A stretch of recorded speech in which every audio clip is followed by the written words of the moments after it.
Federation কাপের ফাইনালে উত্তাপ ছড়াচ্ছে দেশের ফুটবল অঙ্গনে। শিরোপা ধরে রাখতে আত্মবিশ্বাসী বসুন্ধরা কিংস, অন্যদিকে ডু অর ডাই ম্যাচে ঘুরে দাঁড়ানোর স্বপ্ন দেখছে মোহামেডান। ভেন্যু বিতর্ক, মানসিক লড়াই আর মাঠের প্রতিদ্বন্দ্বিতা সব মিলিয়ে জমে উঠেছে দেশের ঘরোয়া লীগ।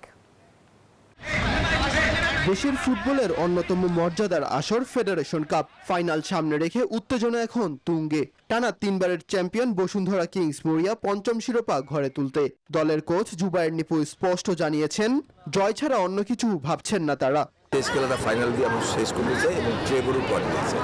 সবাই চাচ্ছে যে যদি আমরা এই টাইটেলটা নিতে পারি তাহলে ট্রেভর জিতবো আমরা। বাফুফের সিদ্ধান্তকেই গুরুত্ব দেওয়া উচিত বলে মন্তব্য করেন বসুন্ধরার কোচ।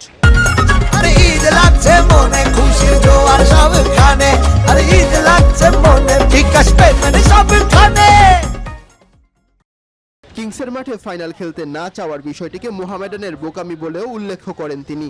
আমরাও জানি না আমরা ফাইনাল উঠবো, মোহামেডান জানে না, কিন্তু মোহামেডান আলটিমেটলি ফাইনাল উঠছে, আমরা উঠেছি। এখন মোহামেডান যদি বলে যে না আমরা এই মাঠে খেলবো না বসুন্ধরা, তাহলে তো হলো না। তাহলে আগে থেকেই একটা এম্বার্গো দেওয়া উচিত ছিল যে যদি আমরা ফাইনালে যাই, যদি বসুন্ধরা কিংস ফাইনালে, তাহলে আমরা এই মাঠে খেলবো, এটা আগে বলা উচিত ছিল। কিন্তু এটা ডিসাইডেড, এটা তো বোকার মতো তারা বলতেছে যে আমরা খেলবো না।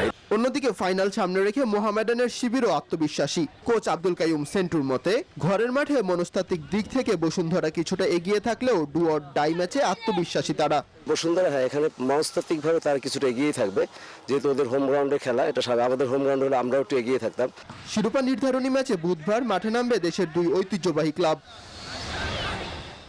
মাহাদি ইমরান, নিউজ 24, ঢাকা।